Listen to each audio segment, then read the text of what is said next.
Olá a todos, espero que estejam todos bem. Sou Margarete, PCNP de Língua Portuguesa. Os objetivos do nosso ATPC hoje serão fortalecer e subsidiar o trabalho do professor sobre as competências leitora e escritora e promover estratégias de aprendizagem através da elaboração de atividades que desenvolvam essas competências. A gente vai estar falando então um pouquinho antes sobre a sequência didática e o ensino de gêneros textuais, né?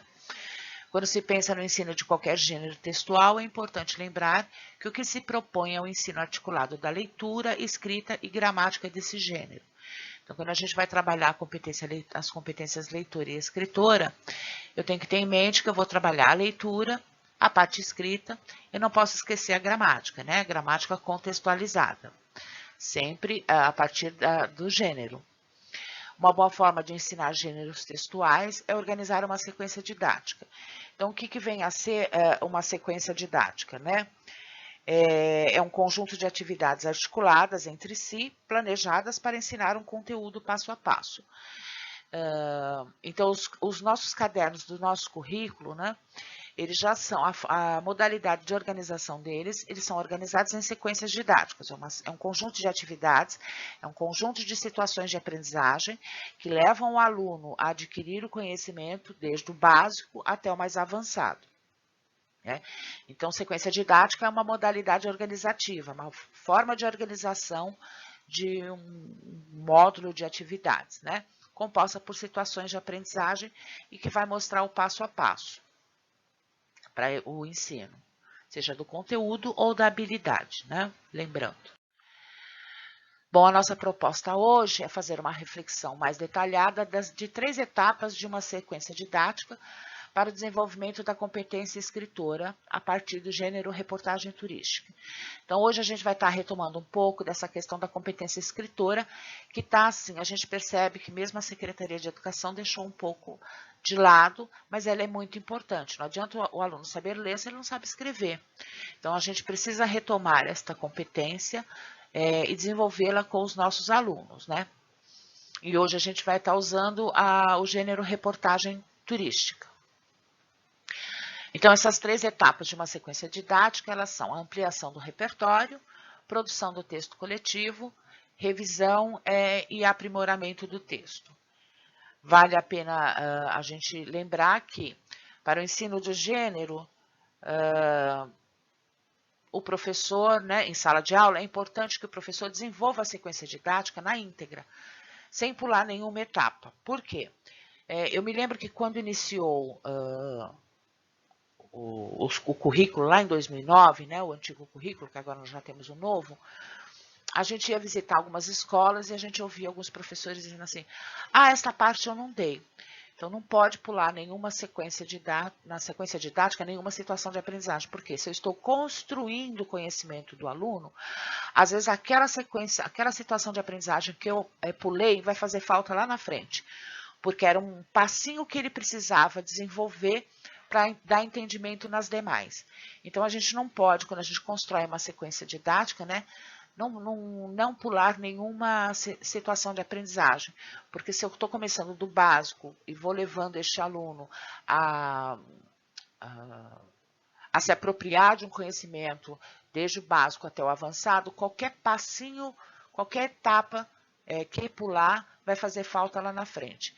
Por isso que a gente também costumava dizer, a gente ouvia alguns professores dizendo, o currículo ele é muito repetitivo, não é que ele é repetitivo. Então, num determinado caderno aparecia uma habilidade a ser desenvolvida, depois lá na frente, às vezes no 4º bimestre, aparecia a mesma habilidade, não é que ela está se repetindo. No primeiro momento foi desenvolvida a habilidade no nível básico, fácil. E aí lá na frente, quando ele for no 4º bimestre, ele vai retomar a mesma habilidade, porém com um nível de complexidade mais alto.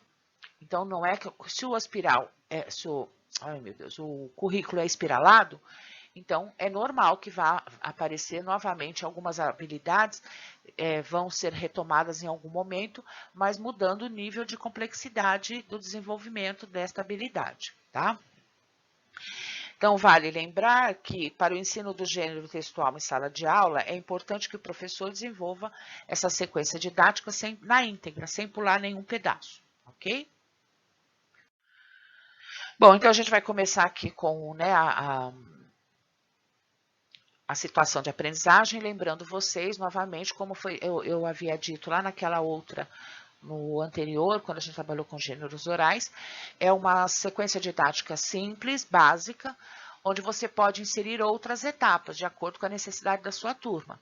Por exemplo, aqui eu vou estar trabalhando apenas com a competência leitora, mas eu posso continuar com sequências, situações de aprendizagem, por exemplo, aproveitando o mesmo texto, o mesmo gênero, e desenvolver a gramática contextualizada, assim como os nossos cadernos traziam, né?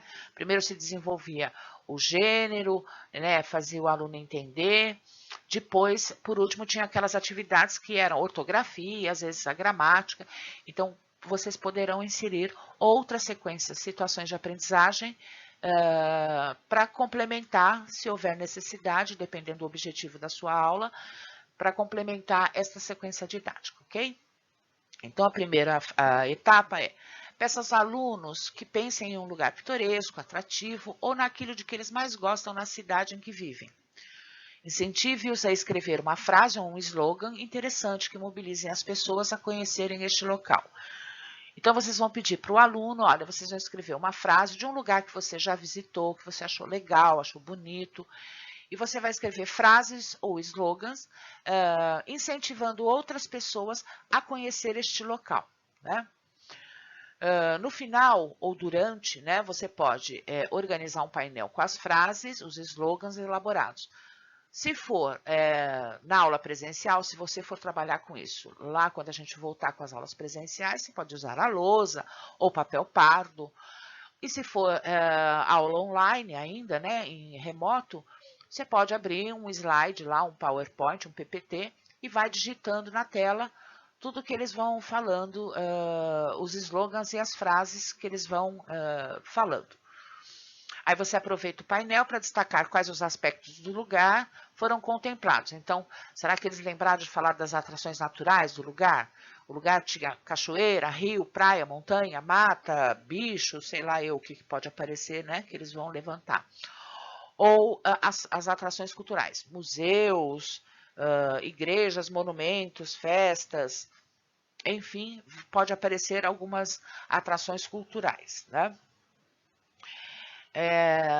Aí, a segunda parte, você já vai informar para o seu aluno qual é o gênero que a gente vai trabalhando na aula, né?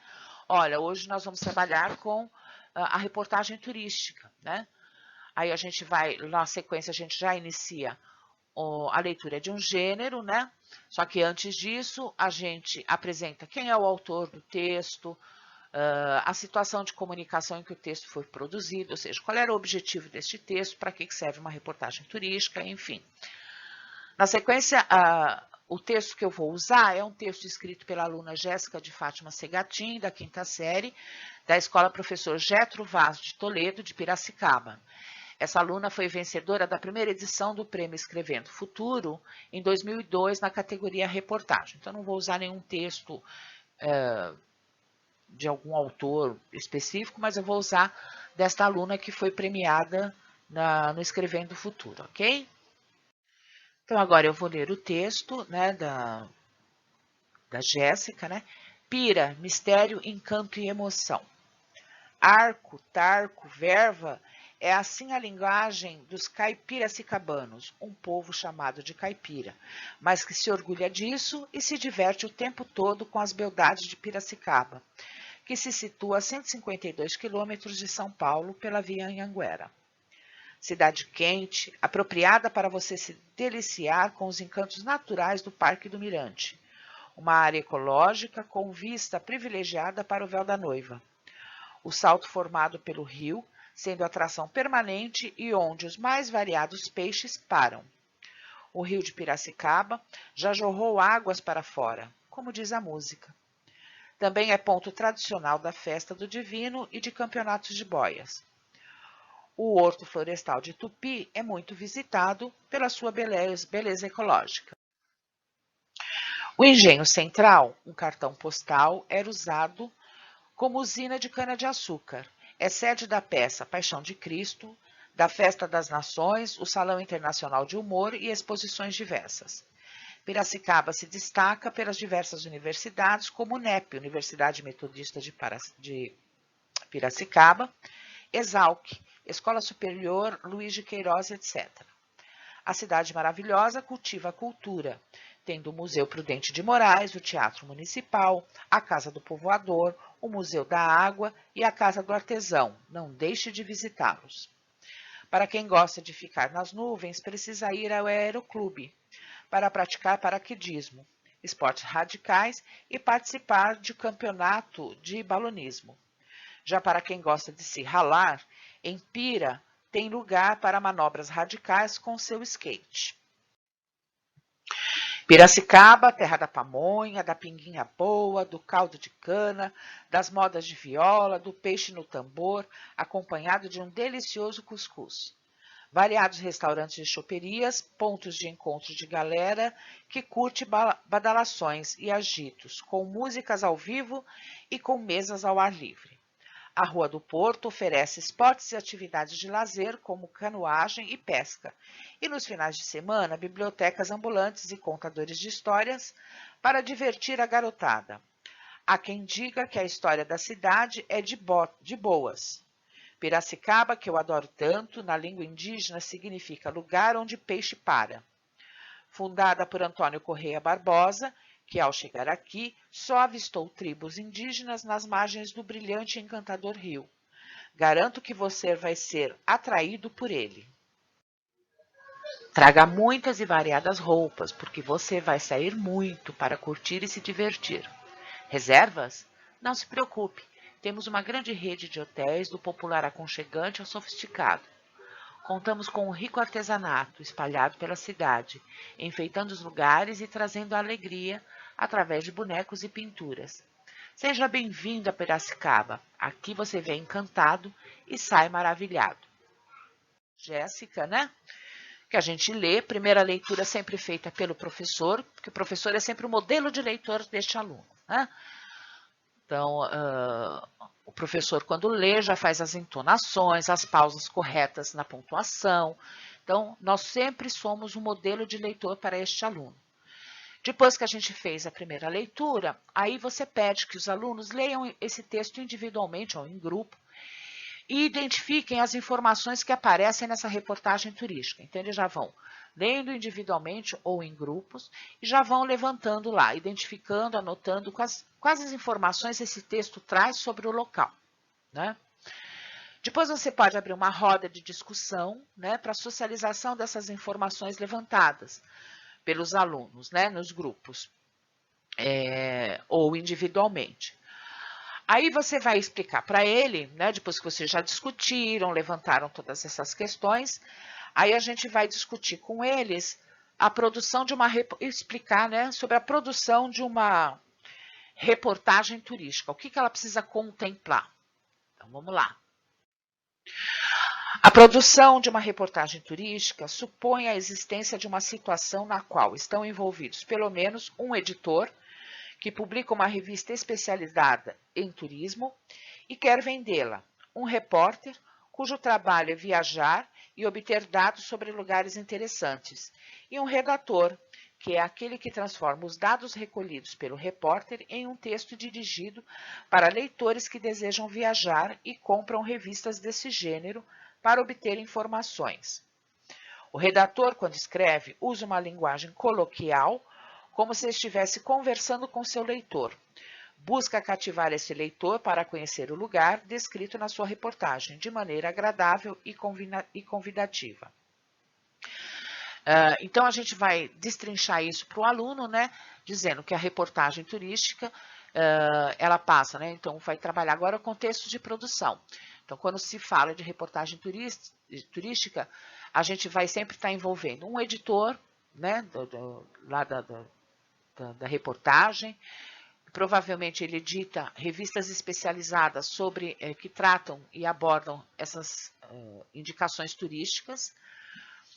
Um repórter, a gente vê muito, né? Eles podem até lembrar o aluno Tem alguns programas de televisão que mostram pessoas que visitam o mundo, né, lugares, e falam as belezas, né, a cultura que tem, incentivando as pessoas a conhecer. Então, existe um repórter, né, e um editor, o redator. Né? Esse redator é ele que vai pegar todas as informações que este repórter trouxe do lugar visitado e transformar num texto escrito, convidando as pessoas, né, mostrando, demonstrando as belezas naturais, culturais do lugar, tudo que tem, a gastronomia, e vai transformar isso em texto, incentivando as pessoas a visitar o local. Né? Então, o primeiro passo é providenciar informações claras sobre acesso ao local, hospedagem, clima, etc. Além disso, é preciso descrever as atrações locais, indo além de uma enumeração das qualidades do lugar. Então, a gente vai conversando nessa roda com o aluno, que é fundamental que quando ele vá falar do lugar, ele apresente o acesso ao lugar é fácil, como é que se chega, sobre a hospedagem, se o lugar tem lugar para se hospedar, se tem pousadas, pensões, hotéis, ou seja, o que for. O clima, se é quente, porque eu já preciso dizer para a pessoa se ela precisa levar roupas de frio, roupas de verão, para calor, né? E descrever todas as atrações locais, né? Não só ficar falando, olha, o lugar possui isto, isto, isto, isso. Eu preciso descrever e contar um pouco para o visitante para chamar a atenção dele. Olha, existem cachoeiras, assim, assado. Olha, existe um rio que é possível pescar, onde as pessoas costumam, às vezes, também se banhar. Então, eu preciso levantar tudo isto com o meu aluno. É necessário que eles dominem adjetivos próprios desse gênero. Então, aqui eu já vou introduzir um pouco da gramática. Então, os gêneros que eles vão utilizar para falar destes locais, né? Usem expressões típicas que os turistas costumam encontrar em reportagens do gênero. Empreguem uma linguagem coloquial, usando muitas vezes o pronome você. Então, o texto precisa ser uma linguagem fácil, clara, como se eu estivesse batendo um papo e conversando pessoalmente com a pessoa e tentando incentivá-la a conhecer o lugar. Não adianta usar uma linguagem muito rebuscada, que a pessoa não vai entender nada. Então, usar muitas vezes o pronome você para construir um tom de intimidade com o leitor. Né? Colocar os verbos no presente para dar a sensação de atualidade. Que o gênero precisa ter. Utilizar persuasão em frases do tipo: você não pode perder este passeio, ou o que está esperando para fazer as malas? Então, sempre incentivando a pessoa, né, o visitante, a conhecer o lugar, então sempre dando esse estímulo. Então, precisa ter essas frases incentivadoras no texto. Depois a gente vai apresentar aos alunos outras reportagens turísticas de outras fontes. Por quê? Eu preciso mostrar para o meu aluno que existem vários estilos de escrita, né? Então, eu vou procurar outros gêneros, que nem a gente pegou aqui de uma aluna, mas eu posso buscar em revistas outras reportagens turísticas para mostrar que cada autor apresenta seu próprio estilo. Né? Existem estilos diferentes, então, apresentar para eles outras reportagens. E aí a gente vai iniciar com a produção, na sequência, né, a produção de um texto coletivo. Então, a primeira produção sempre coletiva com a turma. O professor vai fazer ou na lousa, se estiver no presencial, ou se estiver online, abre um PPT, né, ou uma tela de Word e vai escrevendo conforme a contribuição dos alunos. A elaboração do texto coletivo pela turma, com o auxílio do professor, é uma importante etapa da sequência didática no ensino de gêneros textuais. É nessa atividade que a turma organiza a síntese do aprendido nas aulas anteriores, o que possibilita a cada aluno um avanço pessoal e particular no seu aprendizado. Isto quer dizer que, ainda que eles estejam em diferentes momentos do domínio do conteúdo ensinado, a elaboração da síntese favorece a organização do que já foi aprendido e aponta os novos desafios. Né? Então, vale destacar que o professor não é o autor do texto. Então, a gente vai tirando as contribuições dos próprios alunos. Ele também, o professor não é um mero escriba, aquele que se limita a transcrever a fala dos alunos. Então, neste momento, o professor vai fazendo a mediação. Ele vai questionando e direcionando a fala dos meus alunos, o entendimento dos meus alunos. Sempre lembrando lá, olha, aqui será que não cabe tal coisa? Olha, aqui não poderia falar assim ou assado, mas o texto precisa ser construído pelo próprio aluno. Aí aqui a gente traz algumas dicas, né?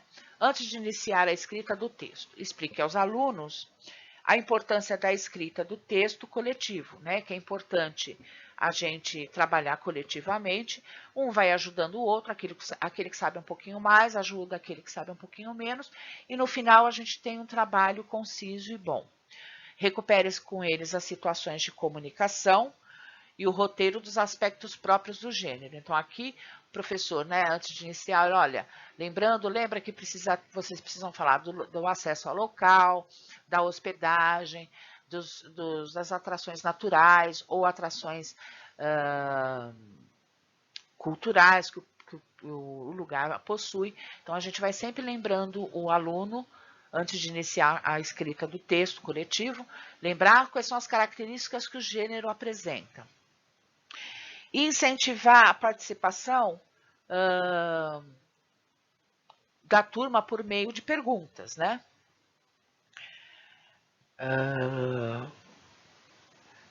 Olha, vocês aqui nesse lugar que a gente está escrevendo sobre, vamos supor que o texto coletivo vai falar sobre o bairro, né? Sobre a escola. E aqui, é fácil chegar aqui na escola, então a gente vai mediando a situação na sala de aula, fazendo esses questionamentos e pergunta para eles lembrarem o que eles têm que fazer lá do roteiro, que são as características do gênero, né? Aí, durante a escrita, né? Converse sobre o tema e o assunto que será escrito. Então, isso já precisa estar claro. Lá, antes de iniciar, já precisa estar claro sobre o que eu vou falar, qual é o assunto. Olha, vamos falar sobre o bairro, né? Todo mundo conhece o bairro? Conhece. Então, vamos falar. Qual é o tema? Então, o bairro. Decida com o grupo a melhor forma de iniciar o texto. Ouça as propostas dos alunos e ajude-os a transformar as ideias apresentadas, então tudo isso na oralidade ainda em discurso escrito. Então, conversando com a turma, vamos transformar as ideias que eles vão apresentando em discurso escrito. Olha, então, como é que a gente agora pode escrever isso daqui? Né? Por isso que a gente faz esse primeira tentativa, a primeira escrita no coletivo, porque um vai ajudando o outro. Antes de escrever cada um dos parágrafos, releia o anterior com o grupo, para ver se os parágrafos estão encadeados e faça as alterações necessárias. Então, ao longo, né, da escrita do texto, eu já vou, quando eles vão iniciar um novo parágrafo, eu leio o anterior para ver se ele tem coerência, coesão, né? Então, aí eu já estou introduzindo um pouco da questão da gramática. Prossiga o texto de modo que a organização da sequência de parágrafos não perca a unidade, ou seja, coerência e coesão. Fique atento ao uso correto da pontuação. Então, o professor, quando ele vai mediando. Olha, e aqui, será que não caberia uma vírgula? Olha, aqui não ficaria bom 2 pontos? Aqui assim, então o professor já vai levando este aluno a perceber o uso da pontuação, né? Durante a escrita do texto. Escolha com a turma um título sugestivo para o texto. Ao final, transcreva o texto coletivo em papel pardo e combine com o grupo que ele será revisado e aprimorado posteriormente. Então, se você está no presencial, você pode estar escrevendo esse texto na lousa ou numa folha de papel pardo, ou se for à distância, ainda eu ensino à distância, a gente pode estar abrindo na tela, como eu falei, um PPT ou uma página do Word, digitar e aí todo mundo ter, conforme eles estão online, eles terem acesso a tudo que está sendo escrito, né? Depois dessa parte, a gente vai após a escrita do texto, que agora vem o aprimoramento, né? A revisão e o aprimoramento do texto. Então, o professor tem um papel fundamental no processo de revisão e aprimoramento do texto. É ele quem faz a mediação, lançando perguntas, dando dicas, instigando o aluno a pensar sobre a própria produção. Então, o professor, ele não dá a resposta, mas ele media a situação na sala de aula, levando o aluno para o caminho correto, para ele pensar e ele chegar na resposta correta, né? Deve ainda ajudar o aluno a voltar ao texto, dialogar com ele e encontrar novas possibilidades para melhorar aspectos de sua produção, refletir sobre o que é preciso acrescentar, retirar, organizar e reescrever.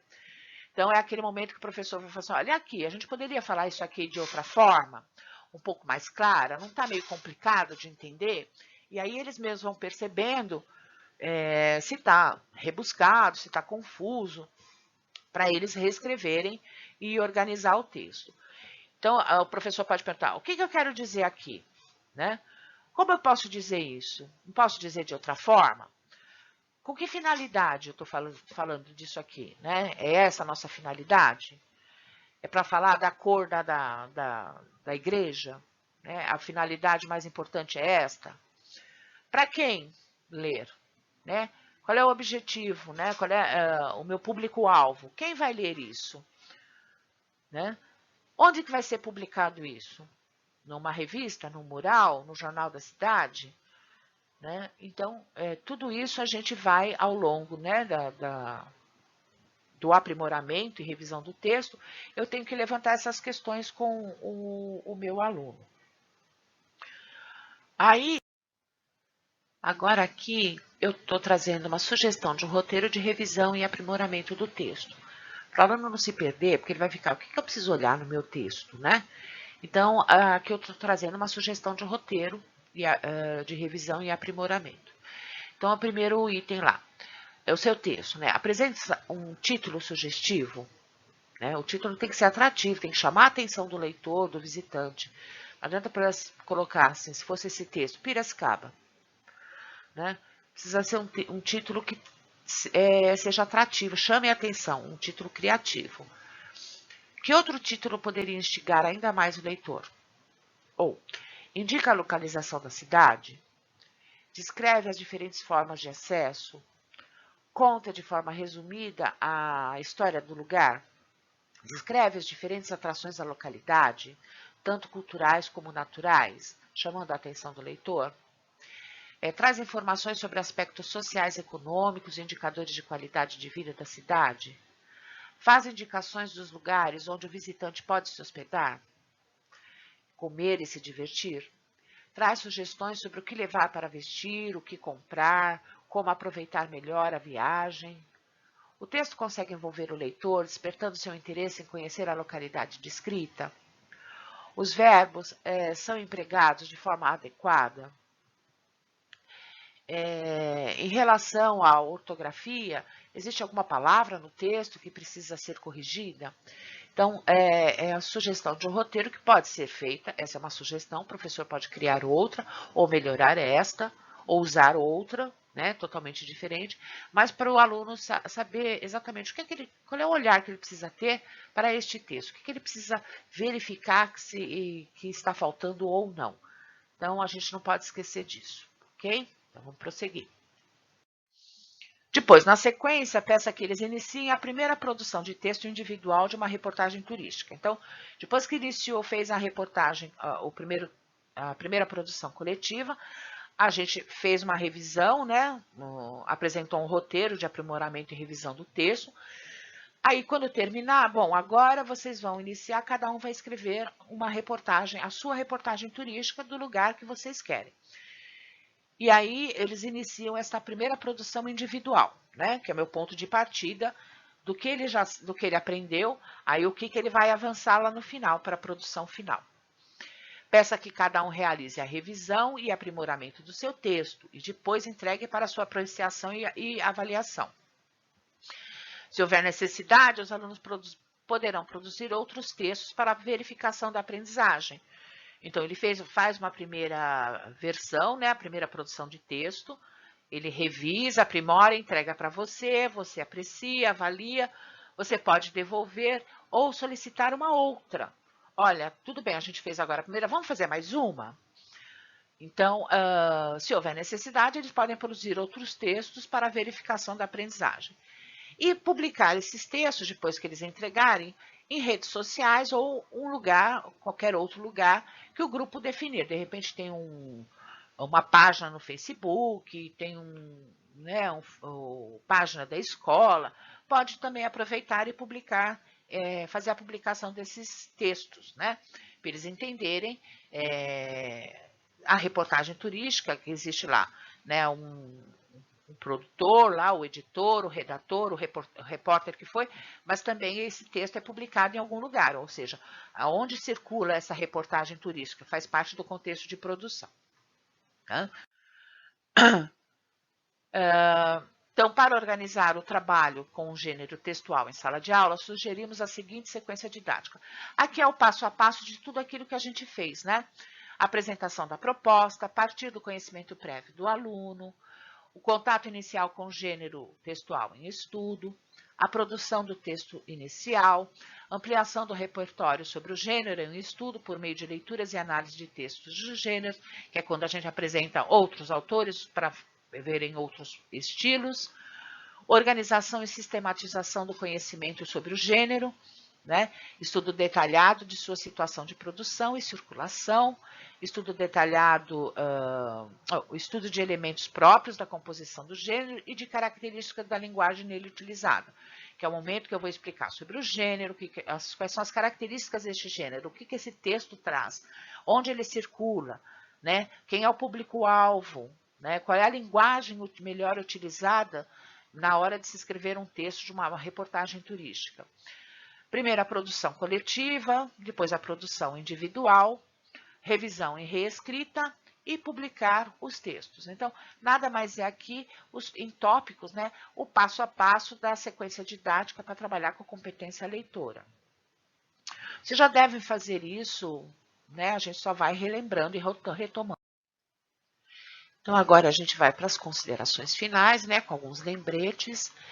Lembrando que na competência escritora, sempre atentar para o desenvolvimento das habilidades de atendimento ao gênero, tema, coerência e coesão, norma culta da língua, e no caso do artigo de opinião, a proposição de uma solução para o problema. Vocês vão se lembrar que esses itens são os mesmos que a gente usava lá quando a gente corrigia as redações do Saresp, lembra? Que a gente pontuava cada habilidade separadamente. Então, primeiro, o aluno atendeu ao tema, atendeu ao gênero. Então, é as mesmas. Eu preciso criar a situação de aprendizagem que garanta o desenvolvimento disso. Então, atendimento ao gênero. O aluno precisa ser capaz de diferenciar os gêneros. O que é a diferença de um conto para uma crônica, para um artigo de opinião, para uma poesia, para uma reportagem turística, para um blog.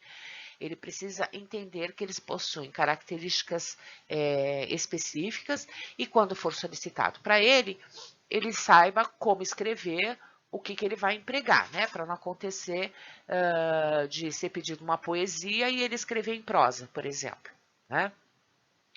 Atendimento ao tema, né? Por exemplo, se o título, que é o assunto, sobre o que eu vou falar nesse texto que está solicitado. Eu me lembro que há um tempo atrás, numa redação do Saresp, era para falar sobre o Estatuto do Idoso. Era o Estatuto do Idoso. E aí eles traziam alguns textos de suporte para o aluno, né, para embasamento. E aí falava dos direitos do idoso e estava na época daquela novela que tinha a menina que maltratava os avós. E aí a grande maioria dos alunos, ao invés de falar do Estatuto do Idoso, ficou falando de maus tratos aos idosos. Então precisa trabalhar isso com o aluno, né? Se é para falar de cachorro, eu não vou falar do abacaxi. Então criar situações de aprendizagem que levem o aluno a entender o que é o tema, né? Que é o assunto, sobre o que eu vou falar, o que está sendo solicitado, né? A questão da coerência e coesão, o aluno precisa entender que o texto precisa ter sentido, né? Uma sequência lógica, e que os parágrafos precisam estar alinhados e conectados uns aos outros. Eu não posso jogar uma informação no meio do texto que não tem nada a ver com nada. A coesão, né? Ele precisa entender que mesmo que seja um texto fantasioso da formiga conversando com a boneca Barbie, ela precisa ter sentido, né? Então, levar a criar situações de aprendizagem que trabalham essa questão gramatical, da coerência, da amarração dos parágrafos e do sentido global do texto. Questão da norma culta da língua, que é o momento que eu vou trabalhar a gramática, é aquilo que eu falei, esta sequência didática, ela parou só no trabalho da competência escritora.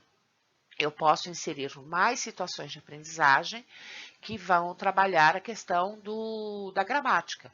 Por exemplo, usando o mesmo texto da Jéssica. Olha, voltando no texto lido, localize os adjetivos utilizados.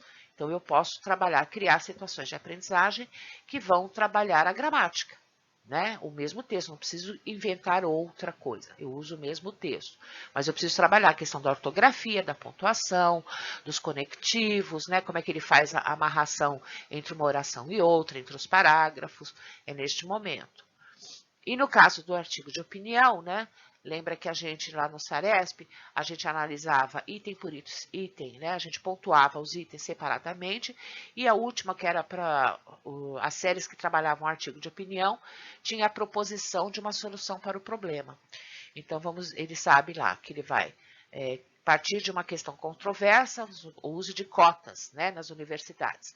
Ele vai falar se ele é contra, se ele é a favor, parcialmente, totalmente, vai falar sobre o assunto e, ao final, propor uma solução, né, ou propor uma intervenção para a solução do problema. Então, é uma questão também que precisa ser desenvolvida com o aluno quando a gente trabalhar o artigo de opinião. Bom, é isso por hoje, né? Espero ter podido contribuir aí. A gente sabe que vocês são guerreiros, né? Trabalhando online, né? À distância. A gente já sabe que muitos já fazem esse trabalho com a competência escritora, apesar de ter sido deixado um pouco de lado. A gente precisa retomar.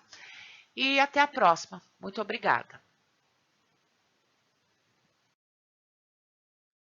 Hello everyone, hello English teachers, coordinators. Are you okay? I hope everything is fine with you. Olá pessoal, tudo bem com vocês, professores, coordenadores dessa TPC? Estou aqui para apresentar as minhas contribuições aqui em língua inglesa. Essa TPC, cujo foco é leitura e escrita, eu selecionei algumas habilidades tanto dos anos finais do ensino fundamental quanto do ensino médio. E também, além de língua inglesa, uma de língua portuguesa. Pode ser feito um entrelaçamento com a habilidade de sextos e sétimos anos, dependendo do trabalho que você fizer, né? Focar também essa de língua portuguesa. Então, de língua inglesa, eu selecionei a 06, que é apreciar textos narrativos em língua inglesa, contos, romances, entre outros, em versão original ou simplificada, como forma de valorizar o patrimônio cultural produzido em língua inglesa. Também de 8º ano, nós temos aqui a selecionada 11, que é produzir textos, comentários em fóruns, relatos pessoais, mensagens instantâneas, tweets, reportagens, histórias de ficção, blogs, entre outros, com o uso de estratégias de escrita, planejamento, produção de rascunho, revisão e edição final, apontando sonhos e projetos para o futuro, pessoal, da família, da comunidade ou do planeta. Para o ensino médio, tem uma habilidade aqui da primeira série: ler, compreender, analisar e interpretar. Notícias, piadas, adivinhas e diálogos, inferindo seus traços característicos, bem como suas finalidades e usos sociais. Tem uma para a segunda série do ensino médio, que é a habilidade também ler, compreender, analisar, interpretar, só que sinopses e resenhas críticas de filmes, roteiros, piadas, adivinhas e diálogos, inferindo seus traços característicos, bem como suas finalidades e usos sociais. A habilidade de língua portuguesa que eu comentei é a 28, ler e compreender, selecionando procedimentos e estratégias de leitura adequados a diferentes objetivos, levando em conta características dos gêneros e suportes.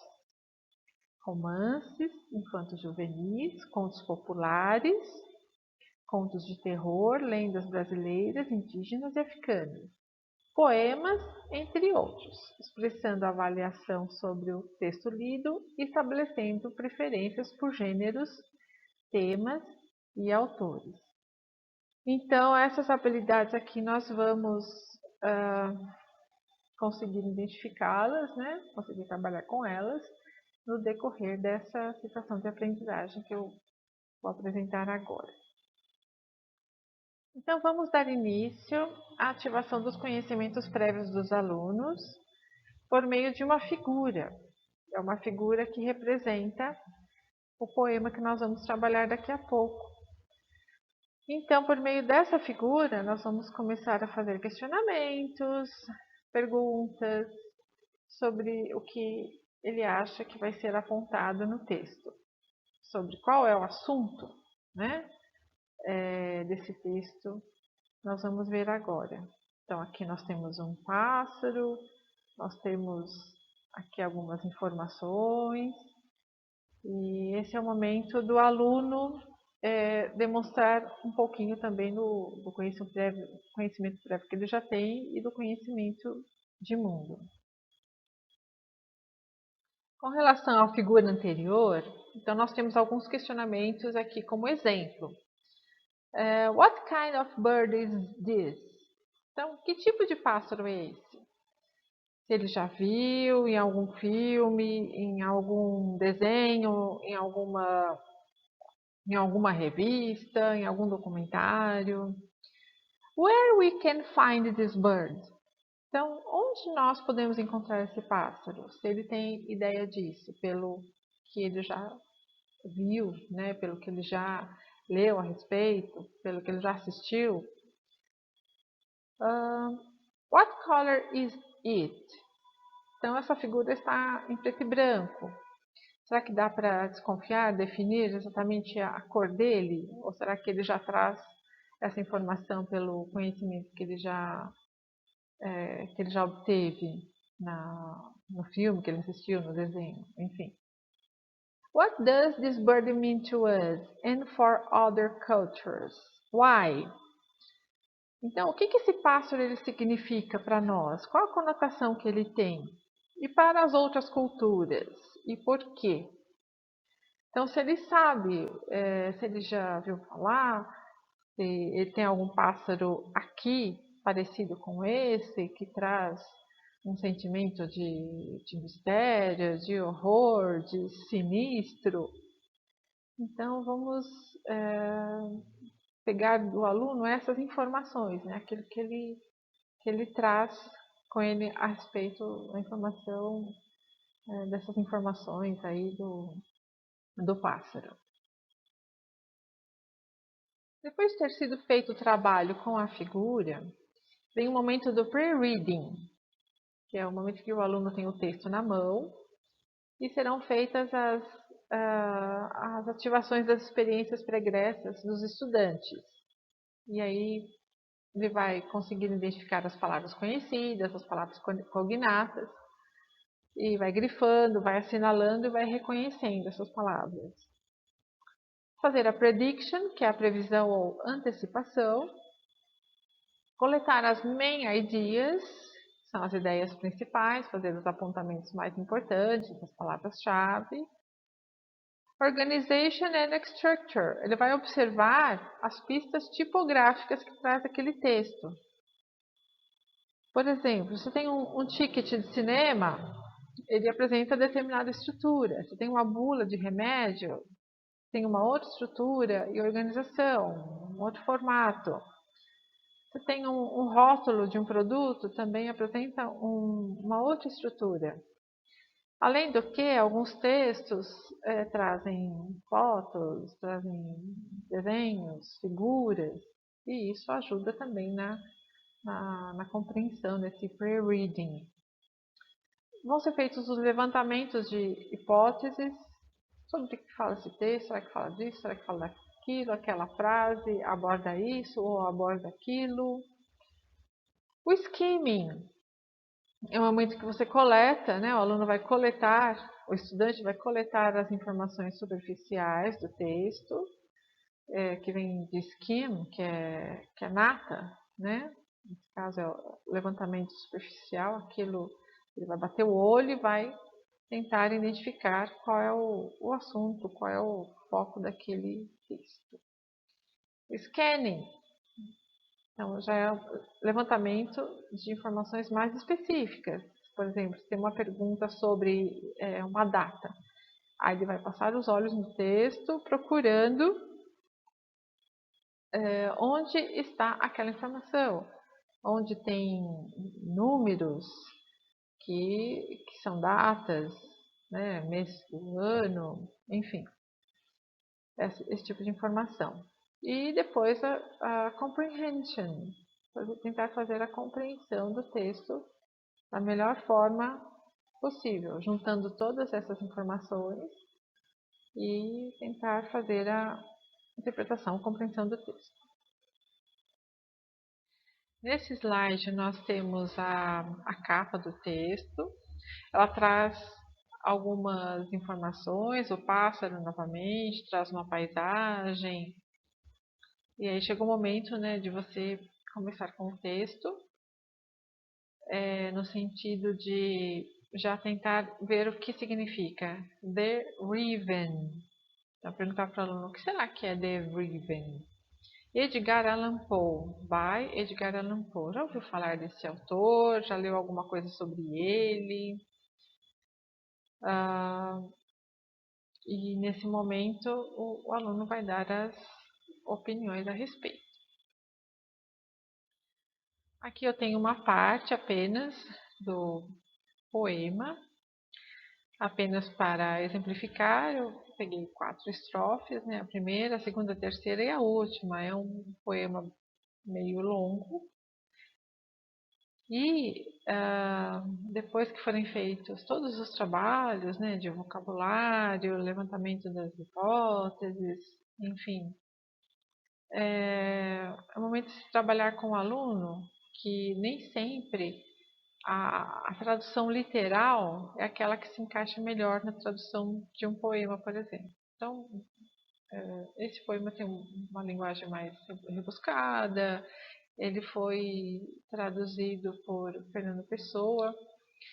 Então, por exemplo, olha como foi feita a tradução. Once upon a midnight dreary, while I pondered, weak and weary, over many a quaint and curious volume of forgotten lore. Então, só aqui a gente percebe que algumas palavras que nós traduziríamos de uma forma, a tradução oficial foi feita um pouco diferente, né? Então, once upon a midnight dreary, numa noite agreste, while I pondered, então ele traduziu quando eu lia. Weak, nós costumamos usar para fraco, and weary, ele traduziu lento e triste. Então, dessa forma, o aluno vai perceber que nem sempre, né, como eu disse, nem sempre aquela tradução literal ela é a mais correta. Ele tem que ser feitas algumas adequações, algumas mudanças, para que o texto fique mais adequado para aquele propósito. Essa parte agora é do while reading, durante o processo de leitura do texto. A utilização do grifo para assinalar as palavras que conhece, que entende, procurando sempre o entendimento da frase a partir dessas palavras, mais aquelas que ele consegue fazer a dedução, a inferência, a formulação de hipóteses com relação à construção, e a gente fala que de forma que o estudante assuma um papel ativo na leitura e na aprendizagem, que ele tem um papel protagonista nesse processo de leitura.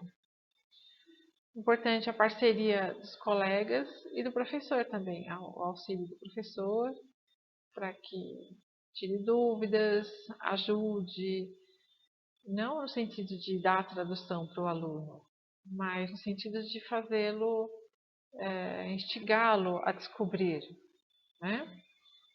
Buscar no dicionário somente as palavras-chave para o entendimento, caso seja necessário. Reler o trecho para verificar o entendimento. E após o texto, post-reading, depois que finalizou, socializar das principais ideias do texto, confronto com a tradução oficial, então é esse momento que a gente vê o que o aluno tinha a concepção de uma tradução e na tradução oficial ela foi de uma maneira um pouquinho diferente. Análise e registro escrito do entendimento do texto. E socialização final com o grupo dos estudantes. Mesmo aquilo que o colega colocou de diferente. Então, socializar para ver, assim, para eles verem por que ele colocou daquela forma, por que ele colocou aquela tradução, ele pensou no que neste momento.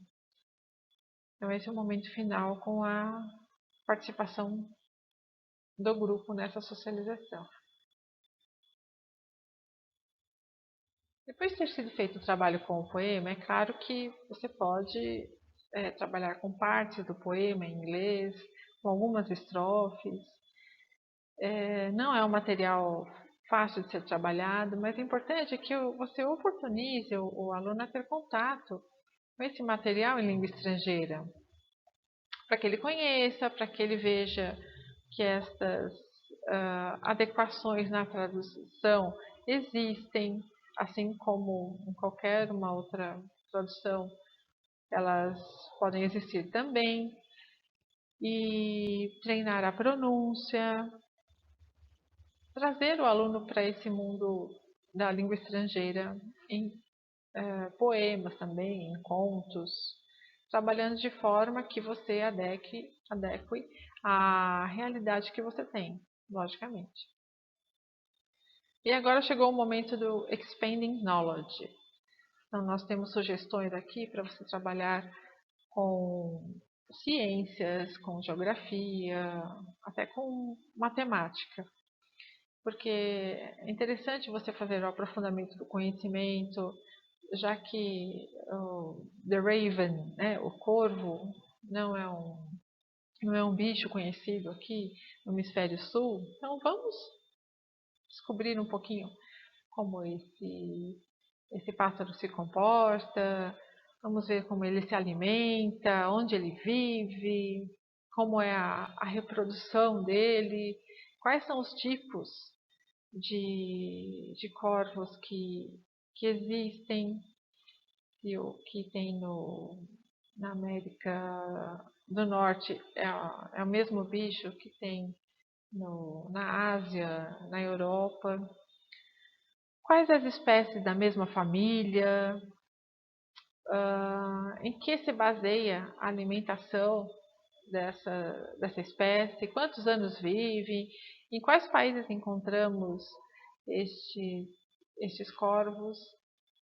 É uma forma dele conhecer um pouquinho, de ele falar, tanto que eu vi em determinado filme, em determinado desenho, assim, assim, assado. Então, é uma forma de trazer conhecimento, mais conhecimento aos alunos e eles também fazerem pesquisas e descobrirem mais a respeito dos animais também.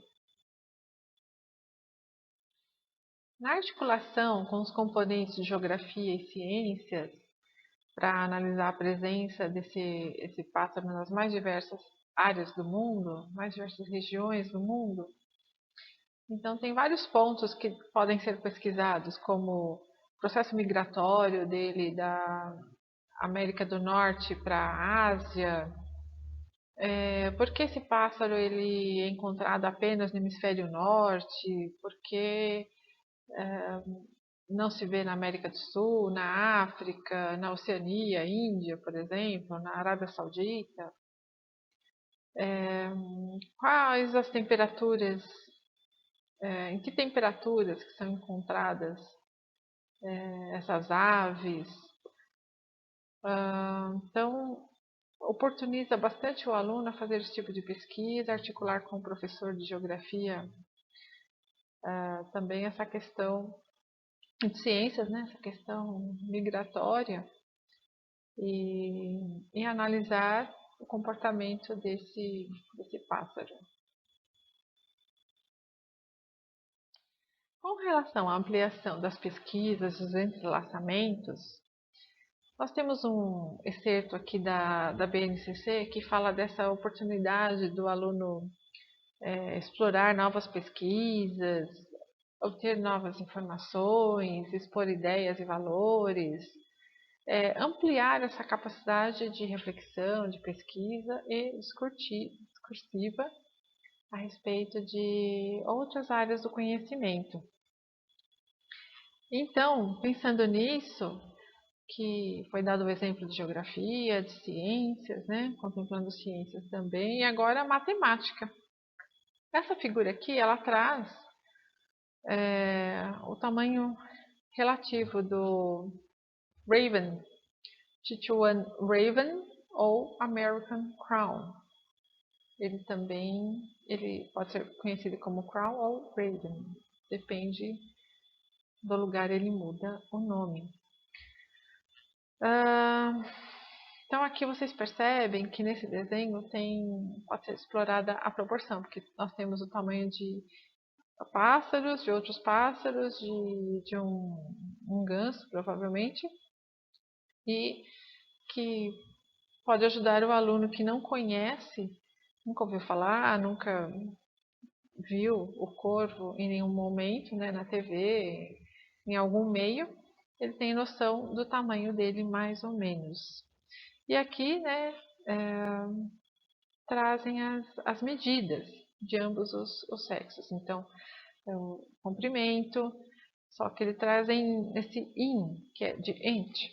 Aqui já está transformado em centímetros. Traz o peso aproximado em onças, transformado em gramas.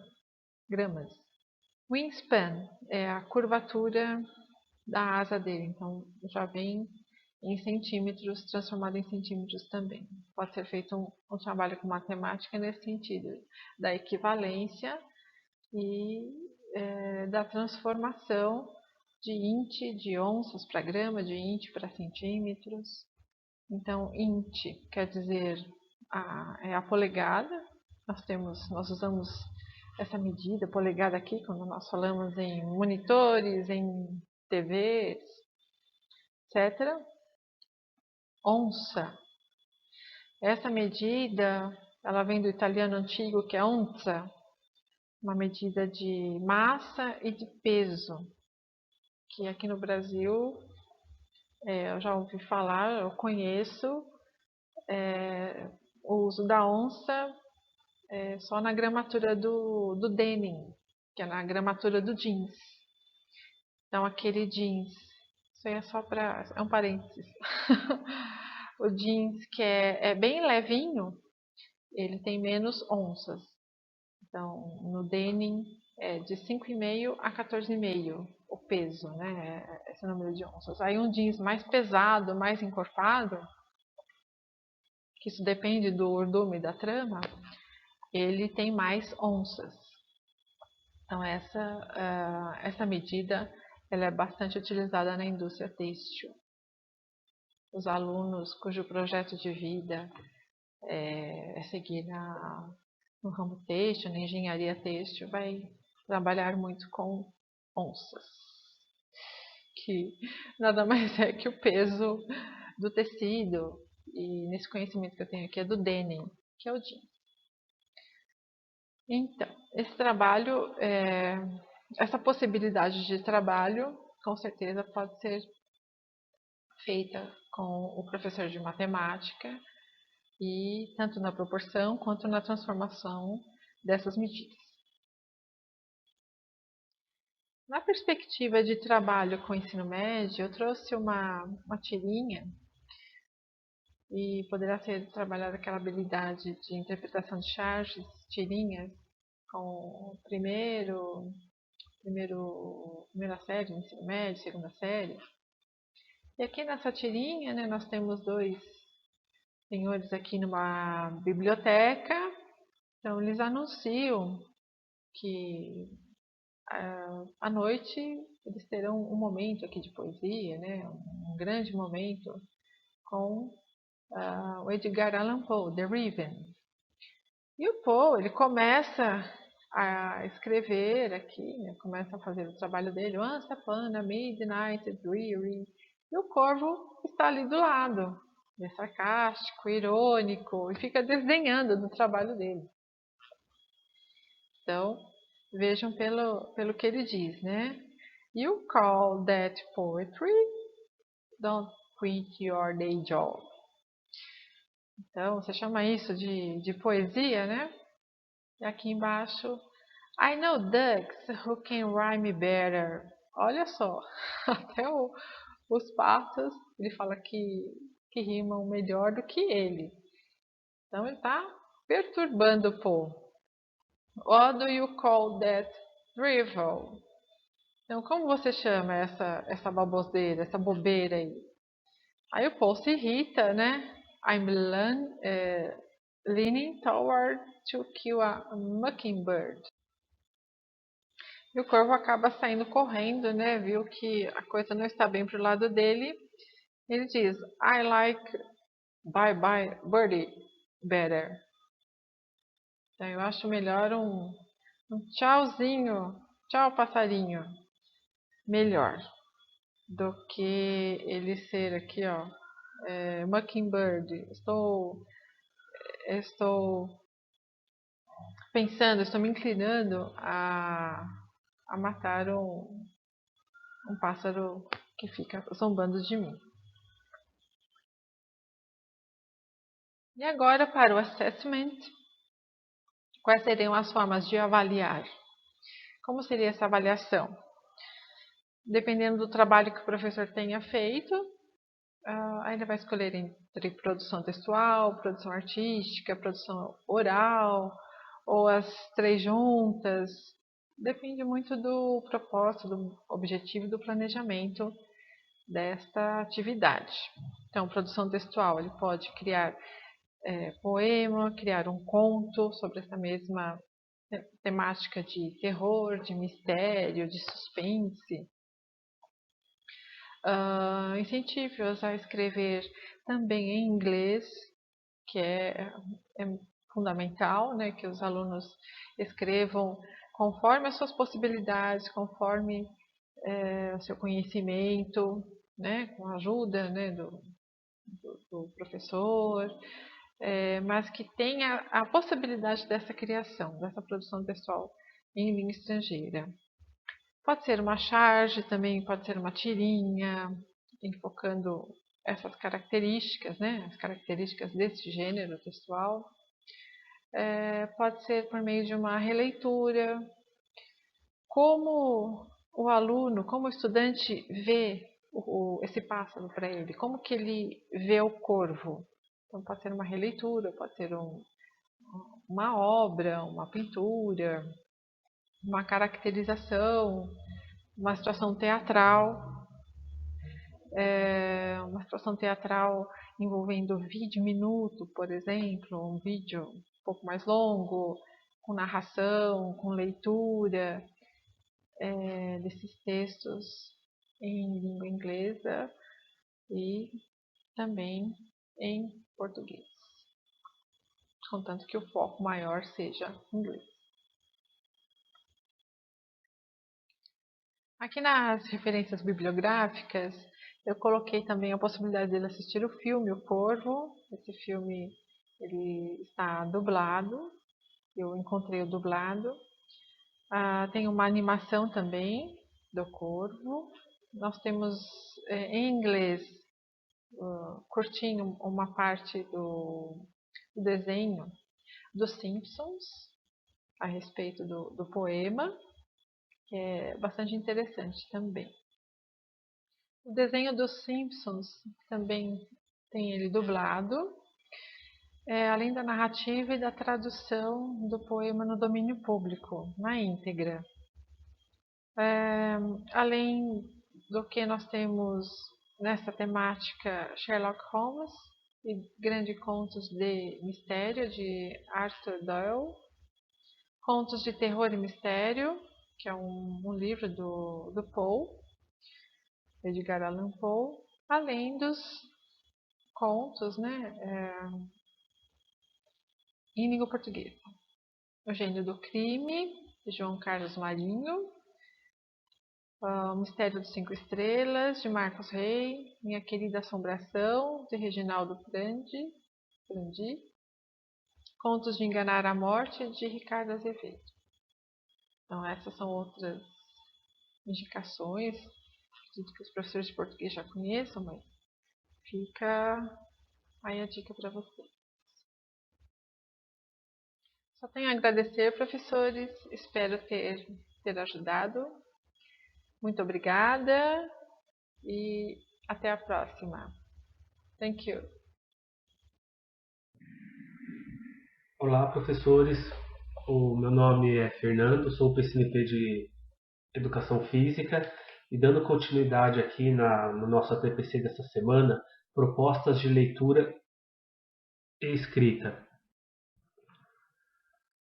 Hoje nós vamos trabalhar essa habilidade, identificar os elementos técnicos ou técnico-táticos individuais, combinações táticas, sistemas de jogo e regras das modalidades esportivas praticadas, bem como diferenciar as modalidades esportivas com base no critério da lógica interna das categorias de esporte.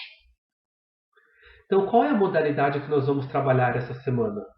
Nós vamos trabalhar sobre voleibol, nosso conhecido vôlei.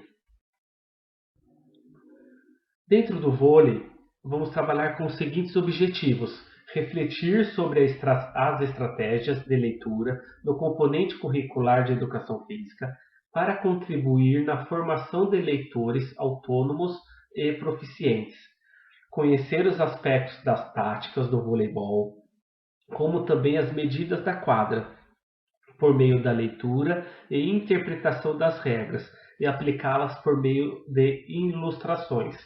Como que vai funcionar isso? O professor ele vai explicar o que é a regra, ele vai falar sobre os posicionamentos dos atletas, o sistema tático.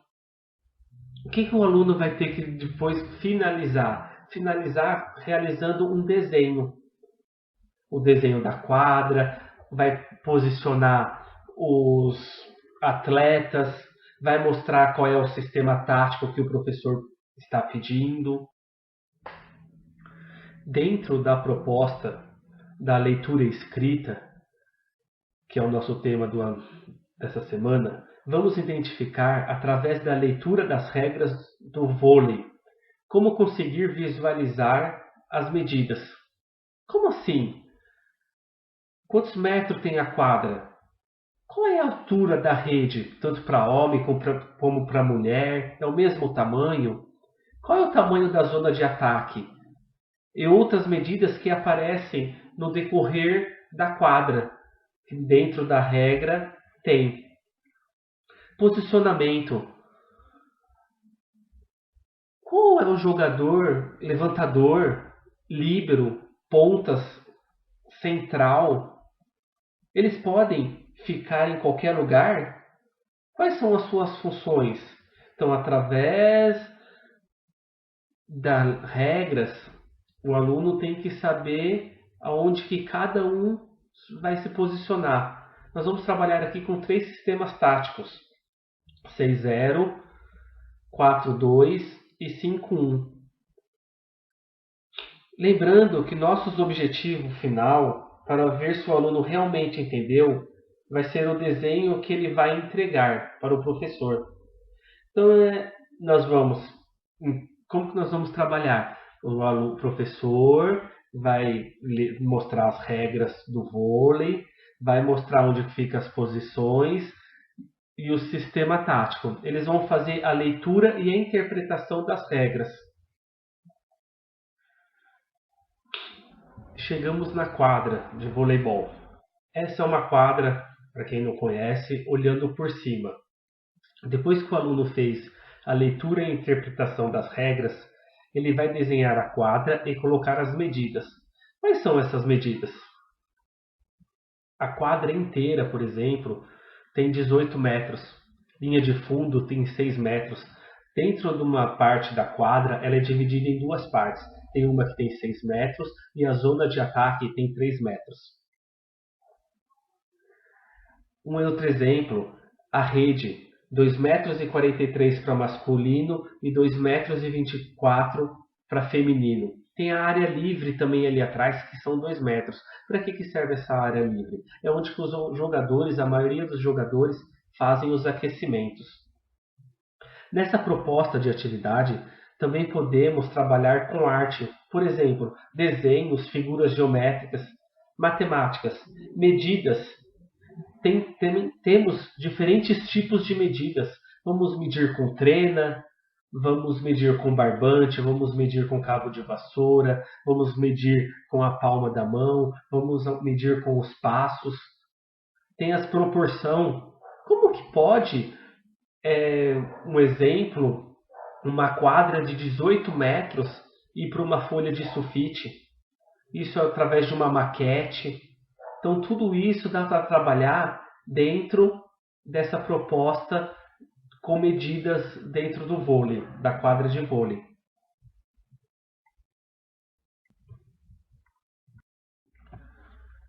Chegamos nas posições dos jogadores.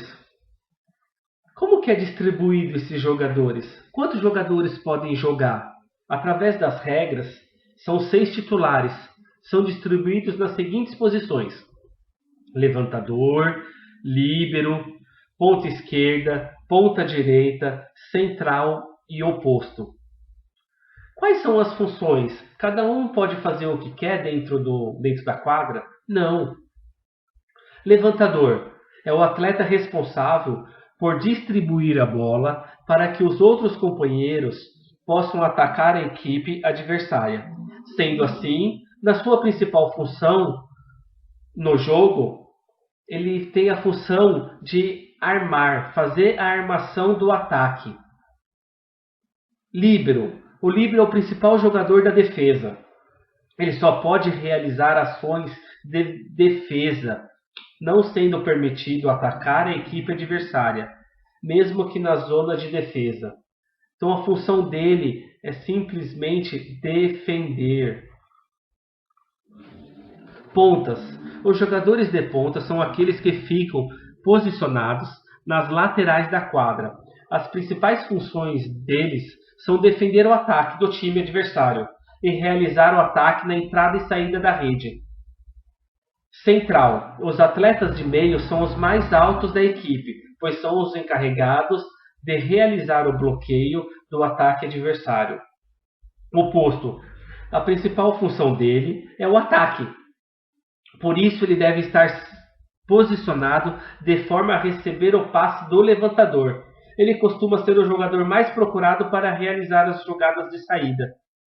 Então, através dessas informações, o aluno vai fazer o quê? Através de um desenho, ele vai posicionar os atletas. Ele vai ler as regras, ele vai ler quais são as funções de cada jogador e vai desenhar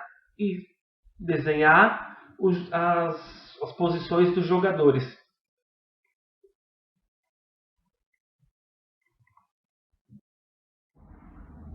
Essa é uma outra imagem que aqui está mostrando como que funciona o rodízio do vôlei. 1 é o levantador, o 2 é o oposto, o 3 é o central, o 4 é a ponta, o 5 é o outro oposto e o 6 é o líbero. Então essa é uma outra imagem, é uma imagem de trás da quadra, onde que dá para ver as medidas também. Então você vê que tem várias formas de desenhar, tem várias formas de mostrar se o aluno entendeu ou não entendeu a interpretar as regras através de uma leitura.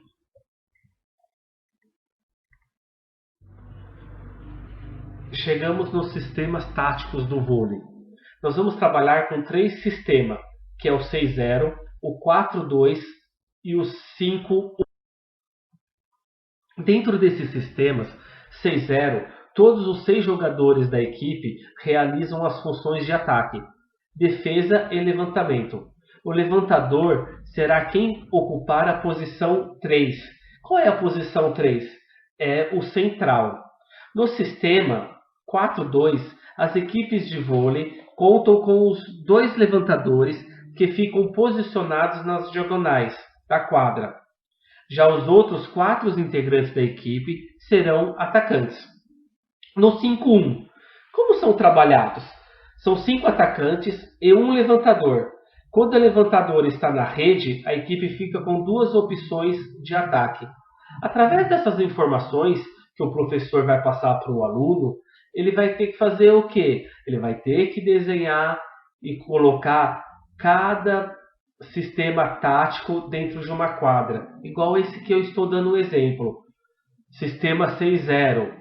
Ele vai ter que desenhar a quadra e distribuir os atletas. Sistema 5-1. Ele vai distribuir os atletas em 5-1. 4-2. Ele vai distribuir. Então, através das regras, através do sistema tático, ele sempre vai desenhar e vai mostrar se ele entendeu através dessa leitura das regras e interpretação.